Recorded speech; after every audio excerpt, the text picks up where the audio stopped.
আপনি কি জবাব দিতে পারবেন? পিকে হালদার ৩,৫০০ কোটি টাকা নিয়ে সে চলে গেল বিদেশে। জনতা ব্যাংক থেকে একজন কাস্টমার ১,০০০ কোটি টাকার লোন নিয়ে চলে গেল। মাননীয় স্পিকার, আমি মাননীয় মন্ত্রী মহোদয়কে এইটুকু বলবো যে বাংলাদেশ ব্যাংক তারা বিভিন্ন সময় দেখা যায় যে বিভিন্ন বড় বড় প্রতিষ্ঠানের তারা লোন নেওয়ার পরে সুদ মওকুফের দরখাস্ত করে। একটি প্রতিষ্ঠান, আমি এর আগে পার্লামেন্টে বলেছি, তারা প্রায় ২২০০ কোটি টাকা সুদ মওকুফ করে নিল। একজন কৃষকের ৫০,০০০ টাকার লোনের জন্য তাকে অ্যারেস্ট করা হয়। এবং মাননীয় অর্থমন্ত্রী, আমি এর আগে বলেছি যে ৪টা ইনগ্রিডিয়েন্টস আছে বাংলাদেশ ব্যাংকের নিয়ম অনুযায়ী কোনো ব্যক্তি বা প্রতিষ্ঠানের কোম্পানির লোনের ইন্টারেস্ট মওকুফ করার। ৪টার মধ্যে একটা ইনগ্রিডিয়েন্টস নাই এরকম প্রতিষ্ঠানের কয়েকশো কোটি টাকা এক্সিম ব্যাংকের মালিক, তার প্রতিষ্ঠানে কয়েকশো কোটি টাকা মওকুফ করে দেওয়া হয়েছে। এগুলি কি?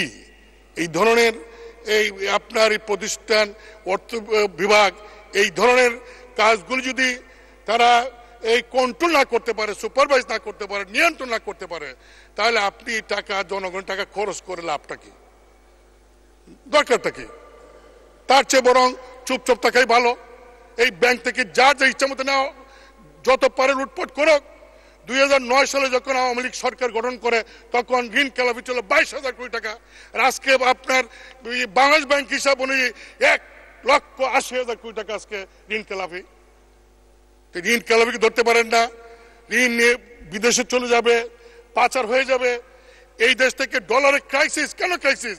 ওই সমস্ত খেলাপি ঋণ যারা নেয় এবং যে সমস্ত বড় বড় রাঘব বোয়াল যারা অবৈধ টাকা আর্ন করে, তারাই দেখা যায় যে আমাদের ডলার যখন আসে ডলারগুলি কিনে পাচার করে। আপনি মাননীয় অর্থমন্ত্রী এর আগেও বহুবার আপনার জায়গায় যিনি ছিলেন, ১ মিনিট শেষ করবেন, কথাই শোনেন না, উনি কথা শুনতেন না, বুবা ছিলেন।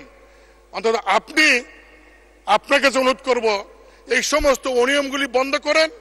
এবং আপনার কাছে বিনীতভাবে অনুরোধ, যে সমস্ত ব্যক্তি বাংলাদেশের, সে ব্যবসায়ী হোক, আমলা হোক, এমপি হোক, রাজনৈতিক নেতা হোক, দুবাই, মালয়েশিয়া, কানাডা, আমেরিকা, ইউরোপে এই যে ফ্ল্যাট কিনেছে, বাড়ি করেছে, মার্কেট করেছে, হোটেল করেছে, এইগুলি একটু তদন্ত করে এইগুলি ফিরে না আনতে পারলেন তো আইডেন্টিফাই করেন যে এই লোকগুলি এই টাকাগুলি পাচার করেছে। একটু দয়া করে আপনার যারা সচিব আছে, যারা যারা নাকি কর্মচারী আছে, কাজ করে আপনার মন্ত্রণালয়ে, তাদের কাজে লাগান সৎ পথে।